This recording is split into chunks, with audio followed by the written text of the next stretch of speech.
Y bien, pues, damas y caballeros, chicos y chicas, bienvenidos y bienvenidas a la segunda parte de la clase de esta semana, también de la unidad 3 de Pensamiento, Cognición y la Filosofía de las Ciencias Cognitivas. Particularmente, lo que veremos ahora es qué entendemos por cognición y cómo del estudio de ella emana lo que se denominan las ciencias cognitivas. Y tenemos que comenzar definiendo qué es la cognición. Y al respecto, Ulrich Neisser, uno de los padres, si se quiere, de la psicología cognitiva, planteaba en 1967 ya que cognición son todos aquellos procesos mediante los cuales la información sensorial, es decir, la que interesa al organismo, es transformada, reducida, es decir, filtrada, por ejemplo, o simplificada, elaborada, es decir, transformada en otra cosa, complementada, almacenada, recuperada y utilizada.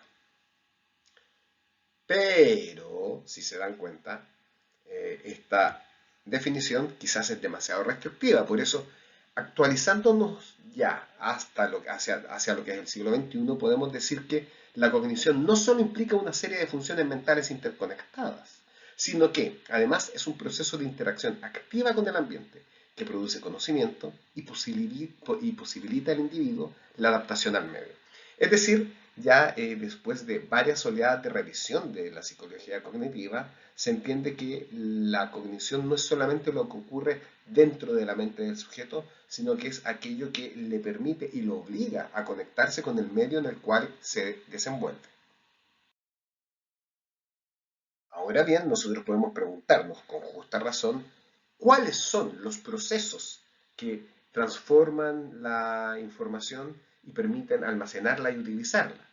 Y la verdad es que la división de los procesos cognitivos es más bien artificial, ya que se hace una división de procesos que están muy imbricados y por lo tanto se hacen divisiones que son más bien abstractas o arbitrarias. Y por lo tanto, distintas escuelas de psicología cognitiva hacen distintas divisiones, pero una división más o menos general es la de los procesos cognitivos que se pueden diferenciar, en primer lugar, entre aquellos que son considerados básicos y aquellos que son considerados ya de orden superior. Los primeros, los procesos básicos, son aquellos que son comunes a todos los animales vertebrados y que vendrían a ser, por lo menos, sensación, es decir, la detección de un estímulo, percepción, que es la interpretación de ese estímulo, atención, que es la dirección de los órganos sensoriales hacia el estímulo y la mantención de los órganos sensoriales en ese estímulo, y finalmente, memoria, que es el proceso que subyace al aprendizaje. Donde hay aprendizaje hay memoria y no existe la memoria si es que no hay aprendizaje. Y por otro lado, los procesos cognitivos superiores son propios casi exclusivamente del ser humano y algunos de estos han sido demostrados solamente de manera tangencial en algunos animales como podrían ser chimpancés o delfines. Y estamos hablando de, en primer lugar, el lenguaje, obviamente, el razonamiento como la capacidad de generar conclusiones en base a la información, el pensamiento, que es justamente lo que nosotros vimos en la primera parte de esta clase, y también la imaginación, entre otros. Ahora bien, ¿cuáles son los orígenes del estudio de la cognición como fenómeno dentro de la mente humana? Es decir, ¿cuáles son los orígenes de la psicología cognitiva? Y nosotros sabemos que esto proviene de la mítica revolución cognitiva que se da en la segunda mitad del siglo XX y viene desde distintas vertientes, una de las cuales es el trabajo del sujeto que tenemos en la diapositiva, que es Noam Chomsky. Y él es el autor de la gramática generativa transformacional, que es una teoría desarrollada justamente por Noam Chomsky, especialmente de su obra Syntactic Structures de 1957, que busca describir la estructura profunda del lenguaje humano, es decir, cómo nosotros adquirimos y usamos el lenguaje, y particularmente cómo se generan las oraciones a partir de reglas formales. Es decir, Chomsky tenía la idea de que en el uso del lenguaje hay reglas y que nosotros hablamos desde esas reglas, las cuales nosotros vamos captando de manera involuntaria en la medida en que vamos interactuando con otros seres humanos. Se llama generativa porque se plantea que se generan o se producen todas las ideas aceptables. Y transformacional porque se supone que esta gramática emplea las reglas para transformar las unidades subyacentes en lo que cualquier hablante entiende. Es decir, esto se refiere a que nosotros, al hablar, utilizamos reglas que generan fórmulas y las transforman. Y eso tiene tres características. En primer lugar, al parecer, nosotros los seres humanos tenemos una capacidad innata para hablar y una disposición innata para hablar.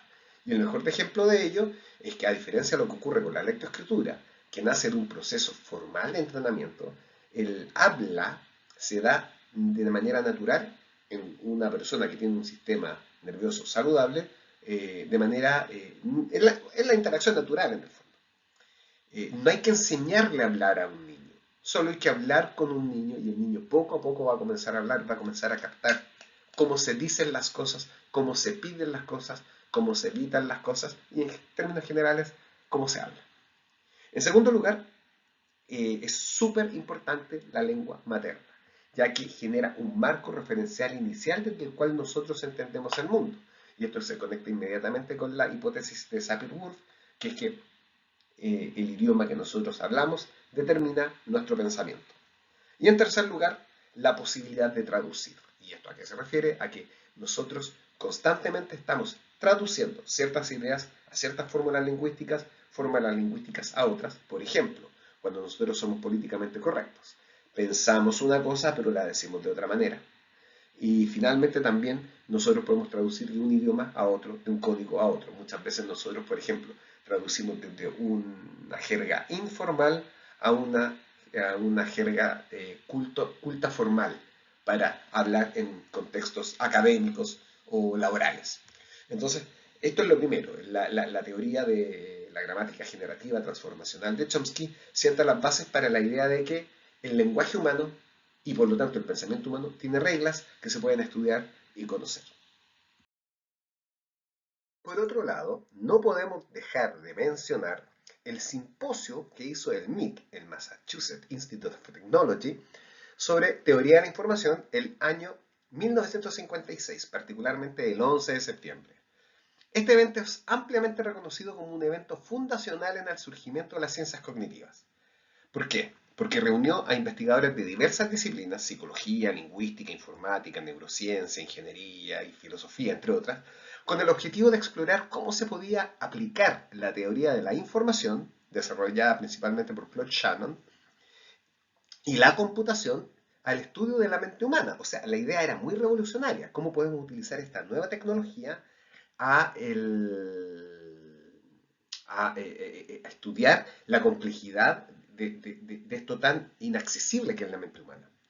En este simposio se abordaron los siguientes tópicos. En primer lugar, procesamiento de información en humanos y máquinas, lenguaje y gramática generativa, memoria y aprendizaje, modelos mentales y también la utilización de símbolos para generar modelos mentales, etc. Bueno, ahí también participó Chomsky, pero también otro de los participantes es el sujeto que aparece en esta ilustración. Miller es el autor de El mágico número 7 más menos 2. ¿Y en qué consiste este mágico número 7 más menos 2? George Miller era un psicólogo británico interesado en investigar cuáles eran los límites cuantitativos de la mente humana. Y partió estudiando la capacidad de atención e hizo distintos experimentos con grupos de sujetos a los cuales les ponía distintas tareas cognitivas con distinto tipo de material. Como dice acá, dígitos binarios, dígitos decimales, letras y dígitos, o incluso cuando tenían que repetir información de un léxico de entre 1000 palabras. Y lo que en el fondo él trataba de hacer era medir en términos de bits, considerando que un bit es la cantidad mínima de información que se necesita para decidir entre dos opciones igualmente probables, y que es en el fondo lo que nosotros usamos, la medida que nosotros usamos para medir, valga la redundancia, la capacidad de sistemas digitales. Él utilizó los bits para medir la capacidad de rendimiento de los seres humanos en estas distintas tareas de atención. Y así, poco a poco fue generando distintos parámetros para el desempeño de la mente humana. También trabajó con puntos, colores, tonos y hasta con sabores. Y fue viendo cómo se iba comportando la mente humana. Y al final, todas estas mediciones, todos estos gráficos, se reducen a la capacidad o Miller lo redujo a la capacidad de retención de información. Y ahí es donde llega al número 7 más menos 2. Este gráfico lo que indica es en el eje X, nunca me había salido una línea tan recta, esa la hice a mano. Acá está la cantidad de ítems en una tarea de retención de información. Y acá en el eje Y, claro, esta no me podía salir exactamente recta, pero imaginemos que es una línea recta. En el eje Y se ve el nivel de desempeño. Y lo que se observa es que el nivel de desempeño es más o menos estable, de 100% hasta las 5 unidades. Y de ahí decae claramente hasta las 9 unidades. Eso significa que dependiendo de la complejidad del material, la capacidad de retención de la información en la memoria a corto plazo es de 7 unidades más menos 2 unidades dependiendo de la complejidad del material. Por ejemplo, para palabras generalmente hablamos de 5 unidades, que es lo máximo que se puede retener. Cuando hablamos de dígitos, 9 es el máximo y eso ustedes lo notarán cuando tienen que aprenderse un celular. Esta fue la primera experiencia, o la primera instancia, perdón, de una medición cuantitativa de una capacidad cognitiva humana. Y por eso es que es un antecedente importantísimo que justamente se expuso en el simposio de El MIT. Y un tercer antecedente que tenemos que citar es el teórico lógico, un programa de computador presentado en el simposio del MIT que tenía como objetivo la demostración de teoremas matemáticos. Es decir, uno ingresaba un teorema y el programa automáticamente comenzaba a través de reglas lógicas a hacer derivaciones lógico-matemáticos para llegar a la demostración de que el teorema efectivamente emanaba de un axioma reconocido de las matemáticas. Fue desarrollado por Alan Newell y Herbert Simon. Newell, ingeniero; Simon, psicólogo. Uno de los únicos 2 psicólogos que ha ganado el premio Nobel. Y también participó del programa Cliff Shaw, pero por alguna razón fue olvidado por la historia, ya que generalmente el teórico lógico está asociado a los nombres de Newell y Simon. Y de hecho, Cliff Shaw fue quien más aportó en la programación del teórico lógico, por lo tanto me parece un poco una injusticia.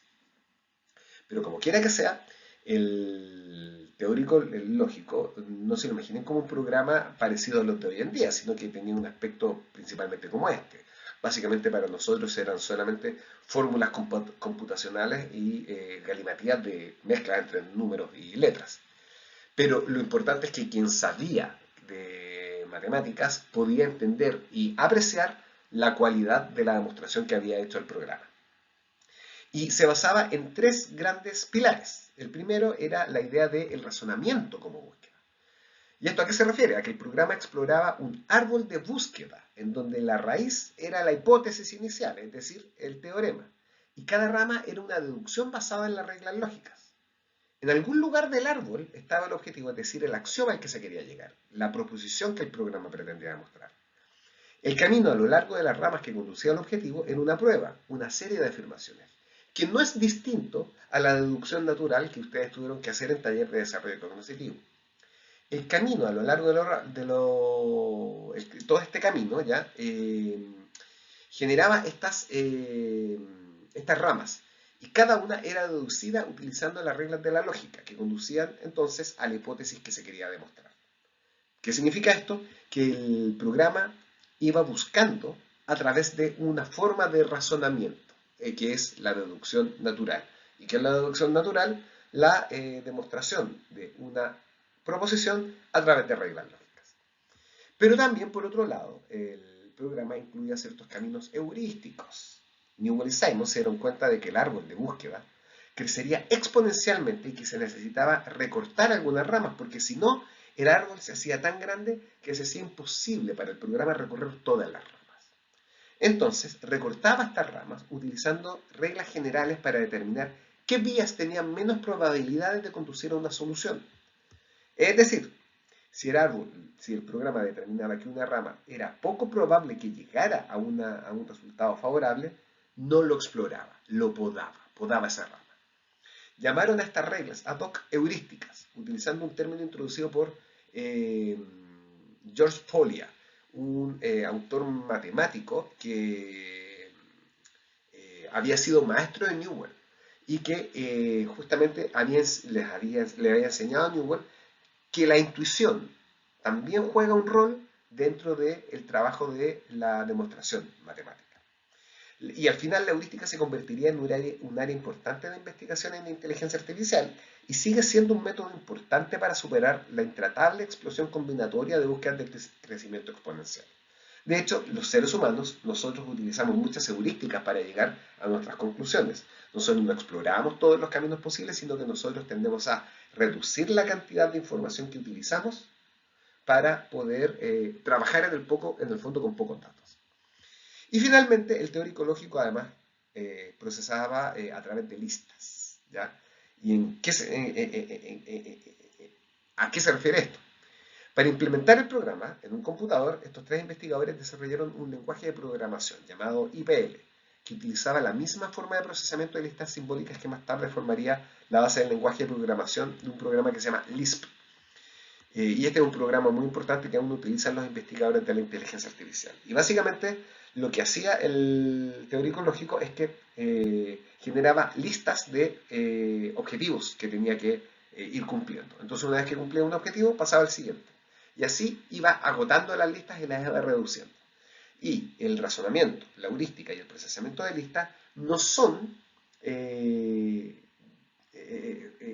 procesos que sean tan distintos a cómo al parecer opera la mente humana. Es decir, el teórico lógico emulaba grandes aspectos de la mente humana.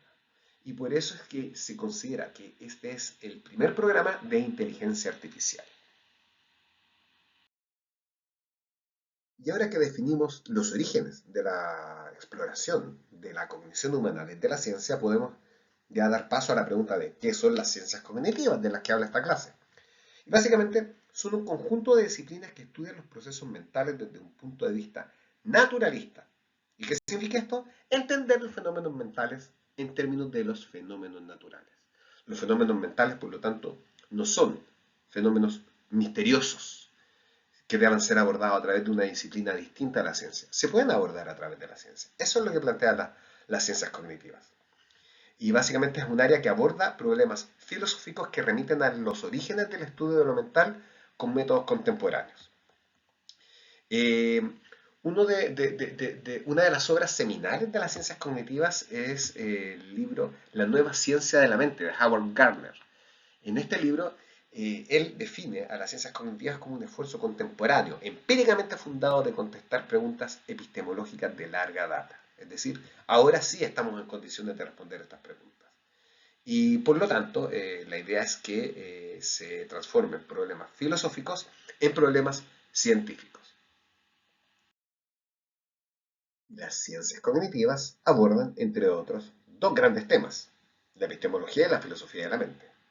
Y dentro de la epistemología tenemos preguntas como ¿qué es el conocimiento? ¿Cómo se crea el conocimiento? ¿Cuáles son las fuentes del conocimiento? Y también cuando hablamos de conocimiento, ¿qué tipo de formas hay? Y cuando ya entramos directamente en la mente, hablamos de el problema mente-cuerpo, no sé si les suena, la intencionalidad, el contenido de lo mental, la conciencia, temazo, y obviamente todo lo que tenga que ver con el lenguaje, la mente, el cerebro y la interrelación entre estos tres temas, estos tres elementos. Así, las ciencias cognitivas, o la ciencia cognitiva, que es lo mismo, se establecen como una disciplina en sí misma, más bien una superdisciplina porque está conformada por la confluencia de al menos 6 disciplinas, que son, en primer lugar, la filosofía, obviamente como madre de todas las ciencias, la lingüística, como aquella que aporta el interés y los medios para analizar el lenguaje. La antropología, como un espacio de reflexión acerca de en qué medida la cultura y el entorno del ser humano afectan y es determinado por el quehacer de lo que ocurre dentro de la mente humana. La neurociencia, que obviamente aporta todo lo que se relaciona con los métodos para dar evidencia a la existencia de ciertos procesos mentales y también ciertos hallazgos que nos indican cómo funciona el cerebro humano, el sistema nervioso humano y a fin de cuentas el ser humano. La computación, como una disciplina que permite desarrollar, primero, desarrollar programas de procesamiento de información y de automatización en el procesamiento de información, que poco a poco generan un territorio que permite a la ciencia generar simulaciones de ciertos procesos cognitivos humanos.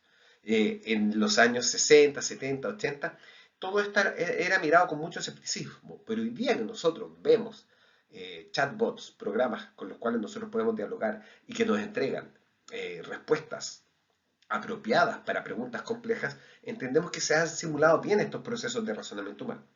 Y finalmente la psicología, que es la disciplina en la cual estamos nosotros y que se interesa mucho en que todas estas otras disciplinas nos aporten a dilucidar al final de cuentas la gran pregunta que nos hacemos nosotros, que es ¿qué determina la conducta humana?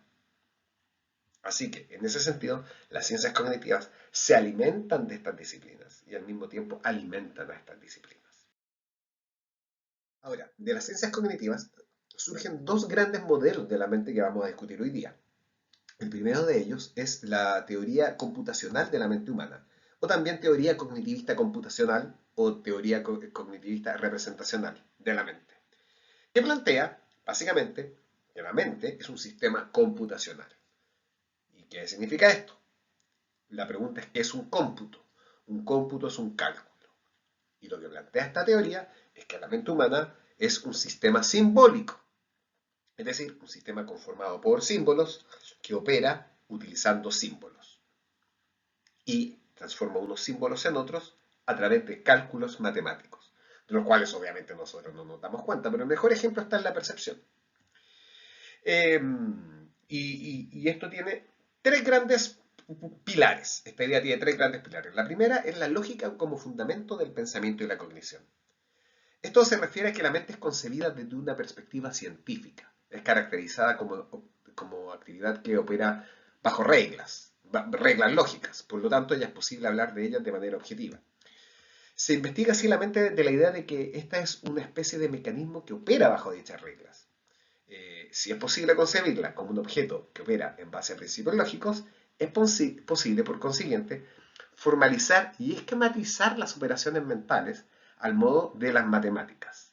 Es decir, nosotros podríamos hacer un modelo matemático, una réplica matemática de la mente humana. Obviamente sería absurdo pensar que se puede hacer un modelo total de la mente humana y que podemos partir haciendo eso. Se parten modelando pequeños procesos. Por ejemplo, David Marr, ingeniero, en 1982 escribe un libro en donde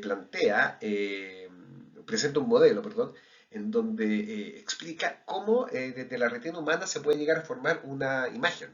Y lo primero que se hace es que se detectan los bordes de la imagen a través de la identificación de aquellos puntos en donde cambia abruptamente la luminosidad de la imagen.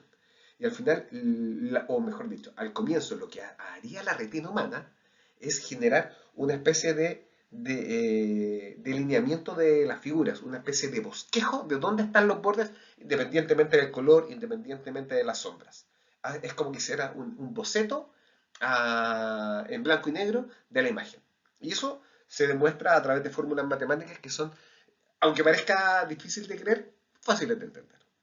De alguna manera, entonces, la mente resulta accesible a la investigación objetiva y científica. Lo mental y sus procesos quedan así disponibles al estudio científico de la misma manera que los demás fenómenos objetivos del mundo. Esa es la idea de las ciencias cognitivas. Y en segundo lugar está la representación como sustrato de la cognición. ¿Y qué es una representación? Un símbolo. ¿Y a qué me refiero con esto? Yo siempre les digo lo mismo en clases. Cuando yo les muestro, por ejemplo, esto, ¿dónde está la cámara ahí? O yo les muestro, por ejemplo, esto, ¿ya? O yo les muestro, por ejemplo, esto.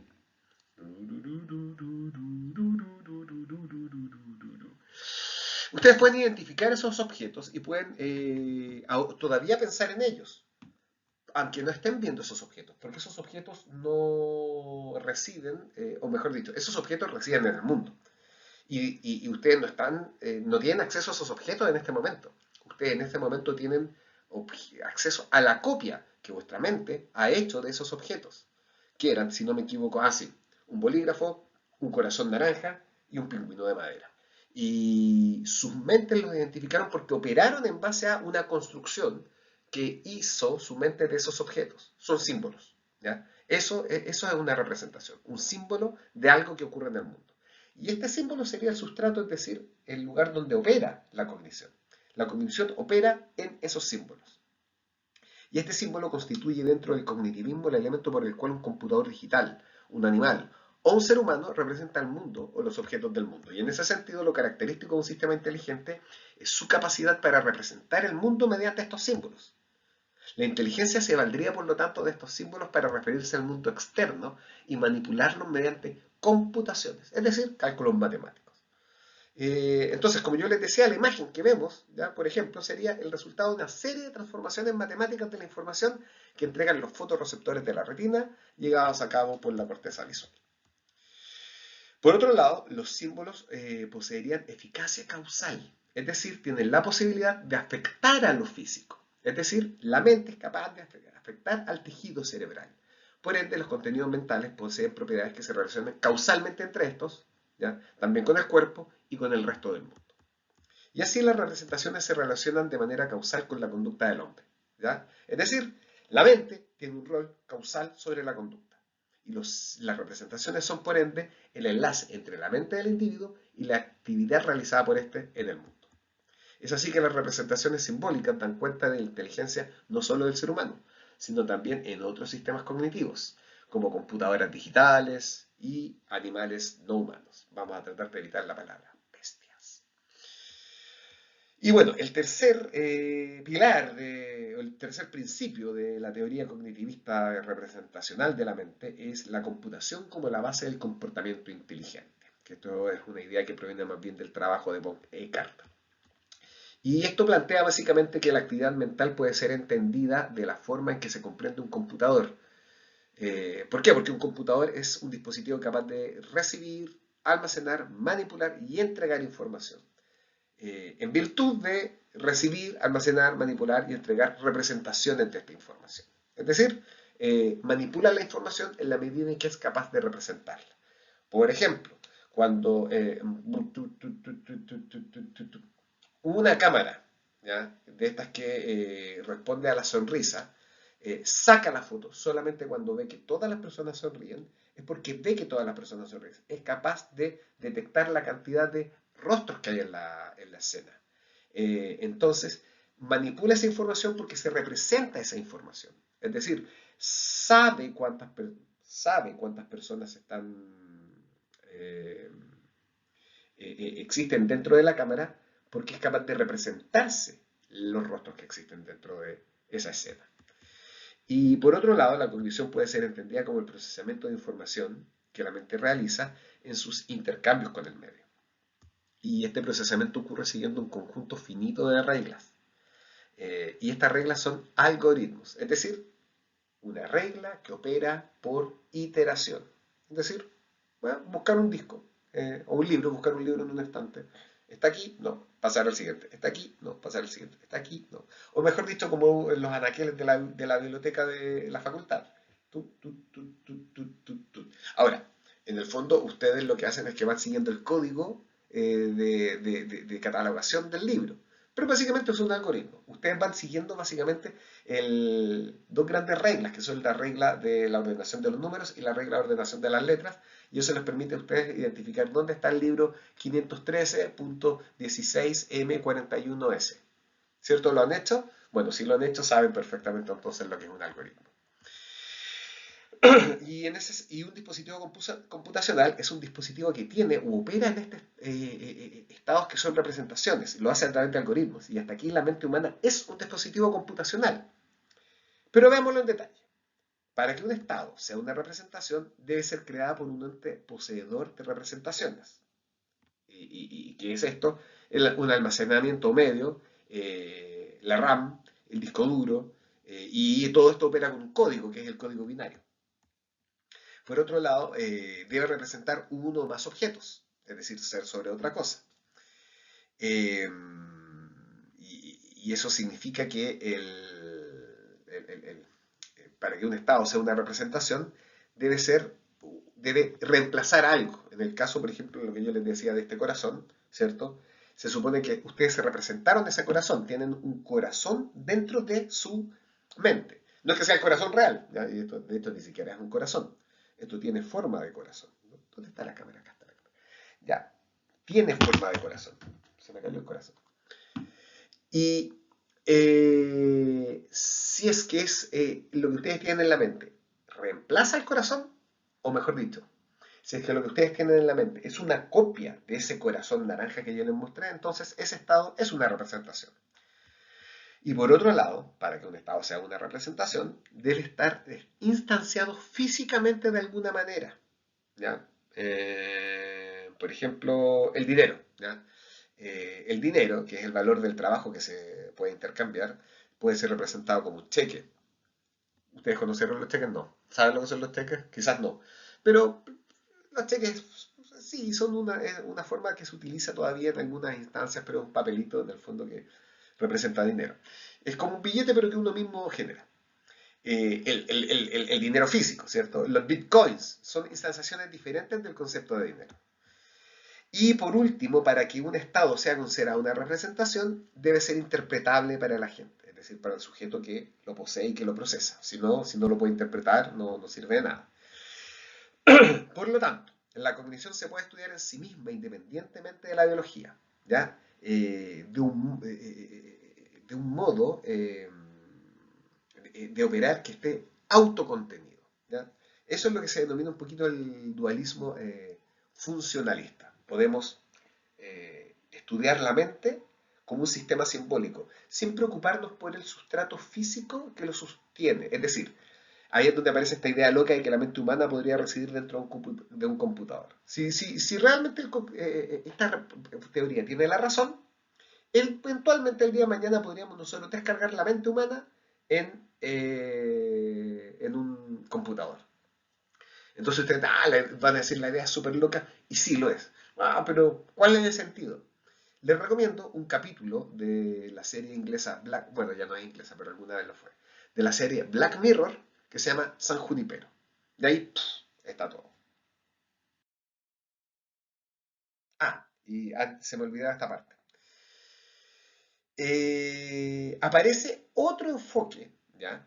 Que es la cognición 4E, ¿ya? Que es el postcognitivismo, y que también se conecta con el enactivismo. ¿Por qué?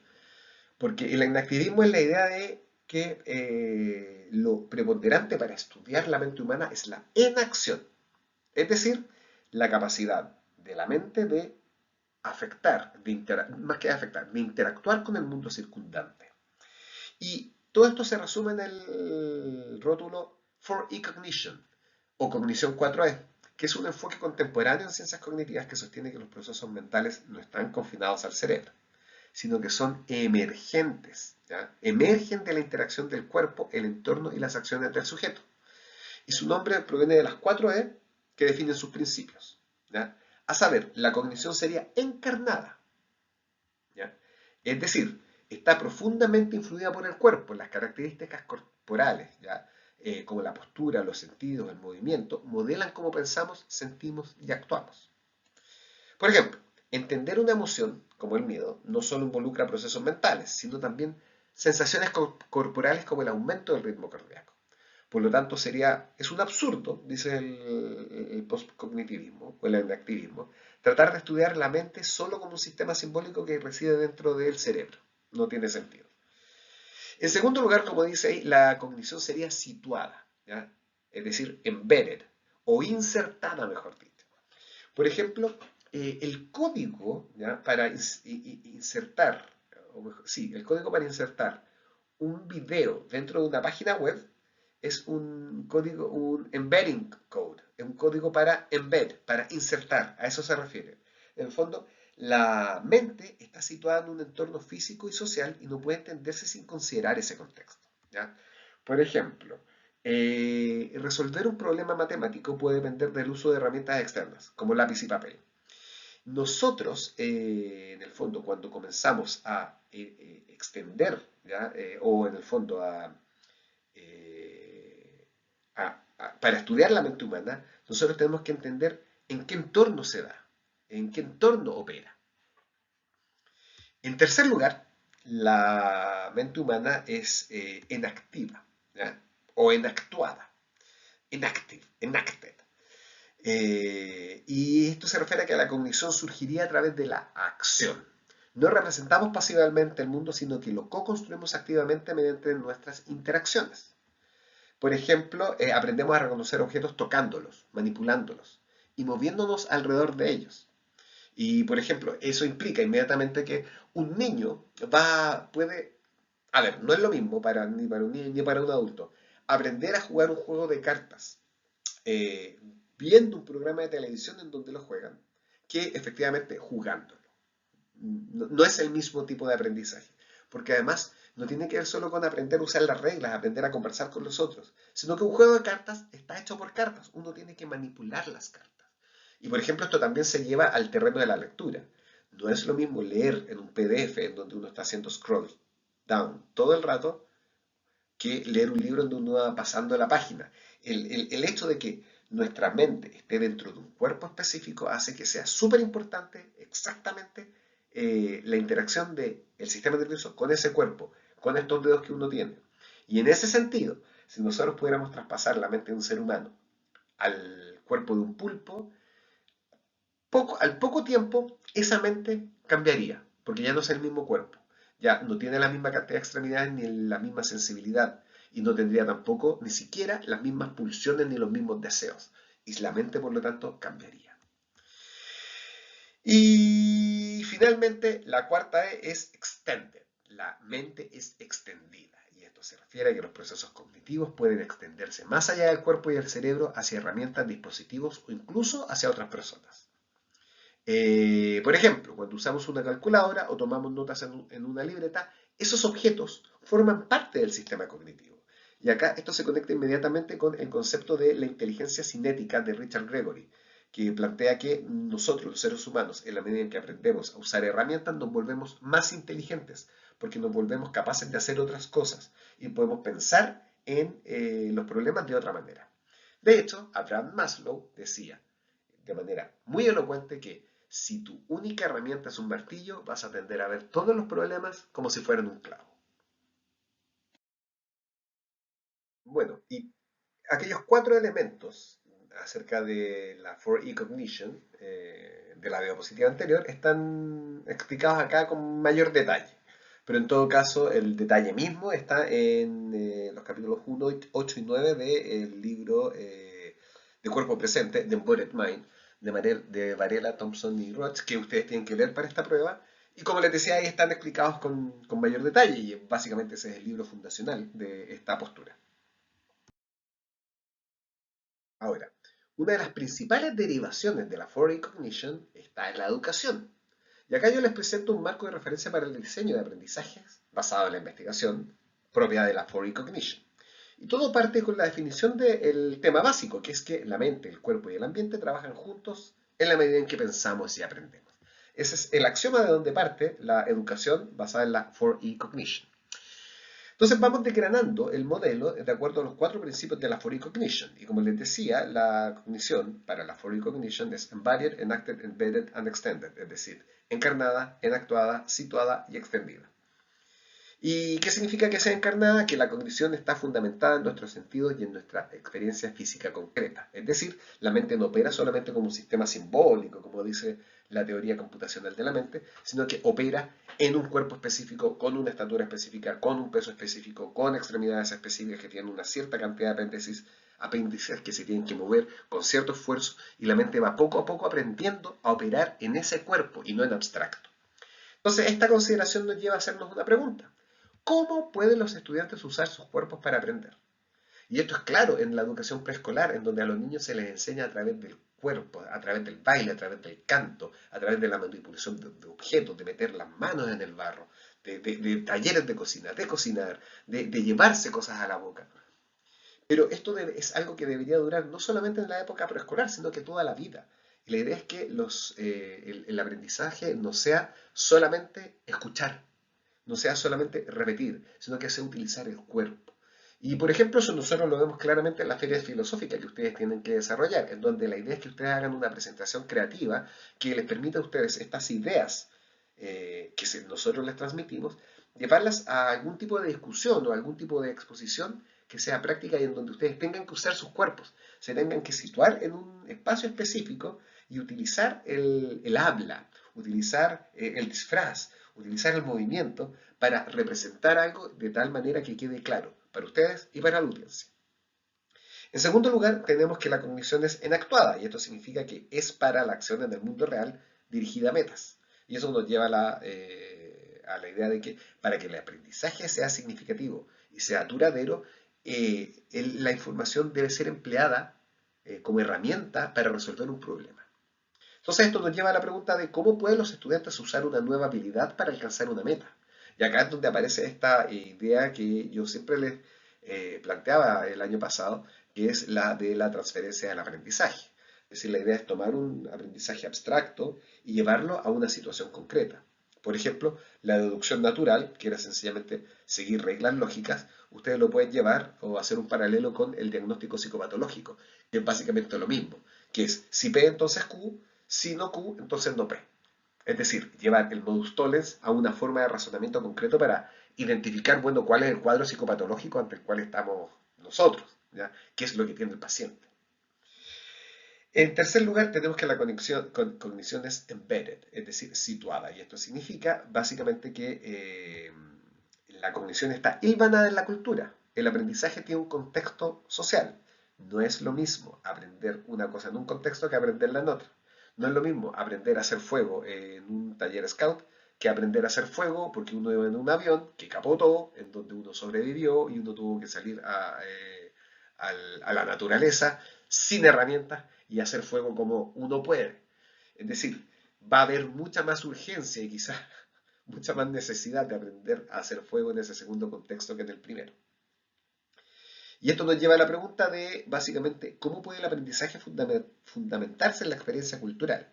Entonces, un curso de aprendizaje basado en la For Cognition debería tomar en cuenta la cultura del sujeto para enseñarle algo. Es decir, por ejemplo, si nosotros vamos a enseñarle a un grupo de personas mapuche a hacer fuego, tendría que ser a través de métodos que utilizaban los mapuches, no métodos que utilizaban los sioux. Si nosotros vamos a enseñarle, por ejemplo, a trigonometría a un grupo de estudiantes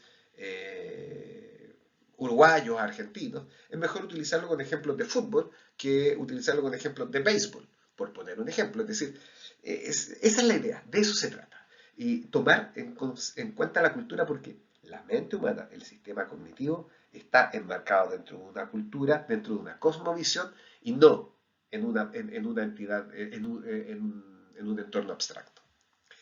Y en cuarto lugar, la cognición es extendida, lo cual significa que los sistemas cognitivos incluyen herramientas, dispositivos y a la gente a nuestro alrededor. Es decir, las personas que nos pueden ayudar también son parte de nuestro sistema cognitivo. Esa es la idea. Y esto nos lleva a la siguiente pregunta. ¿Cómo pueden los estudiantes echar mano de recursos diversos mientras aprenden?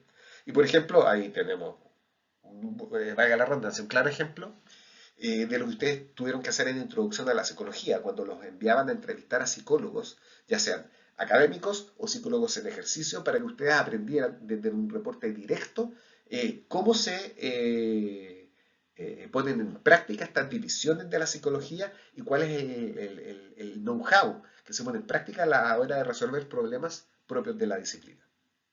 Entonces, este, si se dan cuenta, es una pequeña transferencia de la idea abstracta de la for y cognition a el diseño de entornos educativos. Y hay ciertos modelos que se derivan de la idea de la for y cognition. En particular, ahora yo les voy a presentar la idea de los dos sistemas, o mejor dicho, la idea de los tres sistemas de Daniel Kahneman, que básicamente plantea que los seres humanos tendríamos dos formas de razonamiento, una intuitiva y la otra racional formal. La teoría clásica explica bien la primera, la racional formal, no la intuitiva. Y de hecho, la idea de acá, o en el fondo, ¿a qué se refiere Kahneman con esto de que existen dos sistemas? Es que la cognición posee elementos automáticos que no están en control de la conciencia, ¿ya? Como creencias, sesgos y prejuicios, y que surgen de las relaciones continuas entre sujeto y medio ambiente. Este tipo de intuición es más compleja y no parece ser entendible por un modelo clásico, por esta idea de los algoritmos, ¿ya? Y de reglas claras y formales. Es decir, básicamente todavía no entendemos y no se puede explicar cómo nosotros intuimos lo que ocurre en el mundo. Y esto queda más o menos diagramado en esta ilustración de los tres sistemas, ya acá nosotros tenemos que habría un sistema que es la percepción, otro que es la intuición y otro que es el razonamiento. Por eso son los dos sistemas, pero realmente son tres, porque la percepción también vendría a ser un sistema. Y en el fondo se diferencian acá en proceso y contenido. Y lo que tienen en común la intuición y la percepción son el proceso. Pero lo que tienen en común la intuición con el razonamiento es el contenido. Ahí tienen los elementos básicos, no me voy a detener en ellos, pero se entiende básicamente a qué hace referencia esta distinción entre lo intuitivo y lo racional formal. Y efectivamente, lo racional tiende a ser más lento, más consecutivo, más controlado, lo intuitivo tiende a ser más rápido, más paralelo y más emocional. Es verdad. Y nosotros sabemos claramente que existe una diferencia entre estas dos formas de acceder a la realidad. Y el gran desafío nuevamente de la teoría clásica es explicar cómo intuimos. La for e cognition nos da un poquito más de piso para entender esto de la intuición, como decía Shakira. Luego está la teoría de los sistemas dinámicos, que plantea que la mente sería un sistema dinámico. ¿Y qué es un sistema dinámico? Eh, un sistema dinámico vendría a ser un sistema que se organiza a sí mismo a través del movimiento. ¿Y esto qué significa? Consiste en la aplicación de herramientas de la matemática y la física en el estudio de las dinámicas de los sistemas biológicos. Porque los sistemas biológicos también tienen una dinámica, no solamente en el sentido de cómo se mueve un animal, sino qué es lo que ocurre dentro del animal, qué es lo que ocurre dentro de la célula, qué movimientos ocurren dentro de la célula, dentro del tejido, dentro del órgano. La tesis central de esta teoría es que el desarrollo cognitivo puede ser estudiado como un sistema dinámico complejo, en el cual existe interacción entre procesos internos y externos. Dentro de este modelo, ningún factor específico es la causa única del desarrollo cognitivo. ¿Ya? No hay un ejecutivo central, no hay una pulsión, no hay un aparato psíquico, ¿ya? Sino que el desarrollo cognitivo debería ser entendido como un proceso de autoorganización en el que nuevas estructuras se forman y estructuras previas se disuelven a través de interacciones continuas entre las partes individuales del sistema, resultando estructuras que parecen seguir, digamos, reglas complejas, pero que no poseen principios organizacionales de alto nivel. Esto queda muy bien ilustrado en una cita del libro que aparece acá en la diapositiva de Scott Kelso, que dice, el sistema se organiza a sí mismo, pero no hay un yo, no hay un agente dentro del sistema que lleve a cabo la organización. Veámoslo un poco con esta ilustración que tenemos acá, o esta animación que tenemos acá. Acá nosotros tenemos un sistema que es relativamente simple. Es un péndulo doble, en donde, de acuerdo al movimiento inicial de cada uno de esos componentes, se va describiendo un movimiento específico que nosotros podemos estudiar, conocer y predecir. Y soltamos el péndulo y vemos cómo se va moviendo.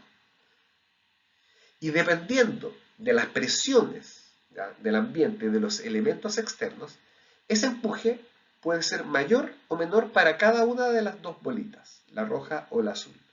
Y si el empuje inicial es un poquito distinto para el rojo o un poquito distinto para el azul, el sistema se organiza de una forma diferente. A ver, ¿cómo así? Veamos.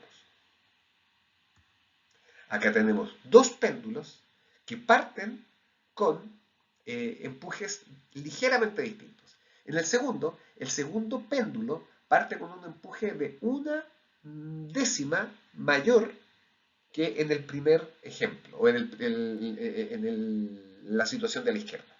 Y si se dan cuenta, las curvas que describen inicialmente son muy similares, pero a medida que pasa el tiempo se diferencian más y más y más.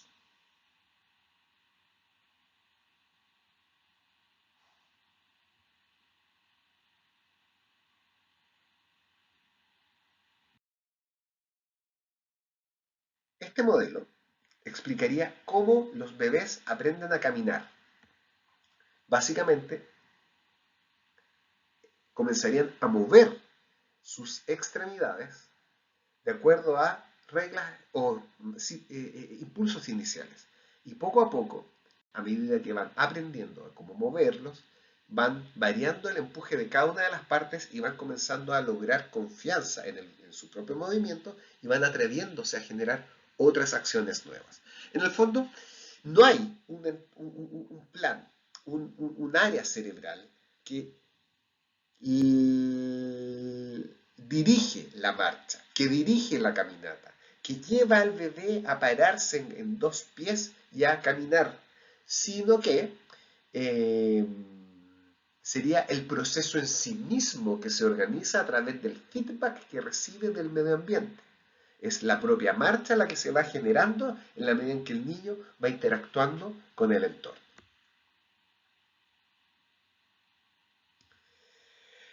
Básicamente, la conducta espontánea, como dice ahí, como por ejemplo el movimiento motor, sería el resultado del funcionamiento de la interacción de una tríada de elementos. Las restricciones individuales, las restricciones de la tarea y las restricciones del ambiente. Y como quiera que sea, para las distintas versiones del postcognitivismo y el enactivismo, es decir, la 4E cognition, vendrían a haber tres grandes conclusiones que es importante analizar. Y la primera de ellas es que la visión representacional y computacional de la mente no es suficiente. La cognición, como dice ahí, es inactiva y corporeizada. Esa idea emana del análisis del funcionamiento del cerebro. Sus componentes, que son neuronas y redes neuronales, operan en su entorno local, los cuales eventualmente pasan de su entorno, desde normas locales, a una cooperación global. Así, el cerebro, contrariamente a la creencia cognitivista, está lejos de poder ser considerado una computadora de procesamiento de información de tipo serial. De este modo, la visión enactivista, al tener una concepción biológica y corporizada de la cognición, representa una alternativa explicativa en la comprensión de la cognición fundamentada en la vida, en lugar de la tesis cognitivista, la cual se funda en una concepción de carácter dualista y abstracto de lo mental. A fin de cuentas, el enactivismo contempla la totalidad del organismo, esa totalidad como un ser autopoyético y biológico que da sentido a su entorno interactuando con él en una relación de codependencia y en base a su organización biológica. Ahora, acá es súper importante qué significa autopoyético, que es un término que viene de la autopoiesis, concepto emanado de la obra de Maturana. Y la autopoiesis es la capacidad y el proceso autoorganizativo de los sistemas vivos. Es decir, el sistema, un sistema biológico, un sistema vivo, toma recursos del medio ambiente y los integra a su estructura y los utiliza para reemplazar partes de su cuerpo, de su estructura que descarta, no partes de su cuerpo, sino que partes de su estructura.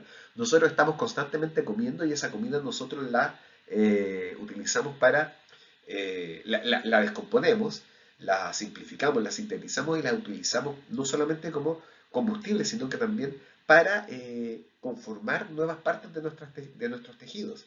Y así como una célula es autopoyética, un organismo es autopoyético, la mente también sería autopoyética.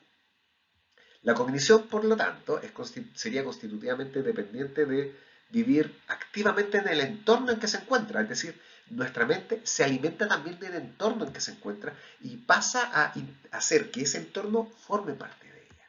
Nosotros en el fondo comemos cultura, consumimos cultura y nos transformamos en parte de la cultura en la que nosotros estamos involucrados. Y por eso es que nosotros tenemos una cosmovisión y a veces nos cuesta ver fuera de la caja. Es muy difícil para nosotros ver fuera de nuestra cultura. Después de todo, es desde la cultura en la cual nosotros crecemos que aprendemos qué es lo bueno y qué es lo malo, dónde está la derecha, dónde está la izquierda, dónde está el norte, dónde está el sur.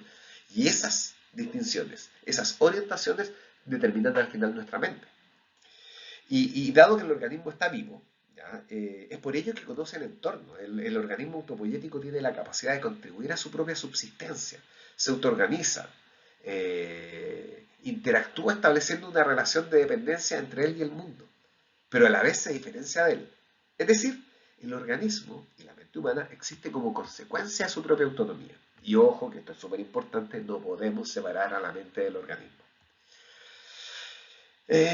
Bueno, en segundo lugar, la cognición es acción corporeizada, y esto significa que la acción surge de las regularidades interactivas entre organismo y medio ambiente. Por lo tanto, el medio ambiente juega un rol crucial en la cognición. De hecho, el propio Varela lo dice, lo plantea en el fenómeno de la vida. Dice, la cognición está inactivamente encarnada. La cognición es algo que producimos por el acto de manipular por medio de una manipulación activa. Es el principio fundacional de lo que es la mente. Es decir, nosotros manipulamos de manera activa. Y esa manipulación es lo que le da a la mente su naturaleza. Y de hecho, más adelante dice, un análisis científico apropiado de la mente, es decir, en el contexto de las ciencias cognitivas, conduce a la necesidad de un examen detallado de la propia experiencia. Segundo, la experiencia examinada y el análisis científico pueden tener una relación no dual explícita, una determinación mutua, una circulación que evita tanto los extremos del neuroreduccionismo y esa inefabilidad de la conciencia. ¿Y qué significa inefabilidad? Lo que no se puede nombrar, a lo que no se le puede poner nombre. Así que no hay que olvidar que la cognición es acción corporizada y por lo tanto la cognición no es solo recibir información, es ejecutar, es hacer con el cuerpo. Y finalmente la cognición inactiva emerge de la actividad biológica del cerebro. Eso tampoco lo podemos desconocer, es obvio, es decir, la mente no vendría a ser un sistema simbólico abstracto que no está vinculado con su materia biológica, todo lo contrario. La mente vendría a ser el funcionamiento de esa materia biológica. Y aquí tenemos una tabla sacada también de la obra de Varela, de Thompson y Roch también, de Barrett Mind, que compara el cognitivismo clásico en términos, o sea, el cognitivismo clásico y el enactivismo en términos de tres grandes preguntas, que son ¿qué es la cognición? ¿Cómo funciona? ¿Y cómo se sabe cuando un sistema cognitivo está funcionando adecuadamente? O lo que es lo mismo es qué significa la normalidad en el funcionamiento de la mente o el sistema cognitivo.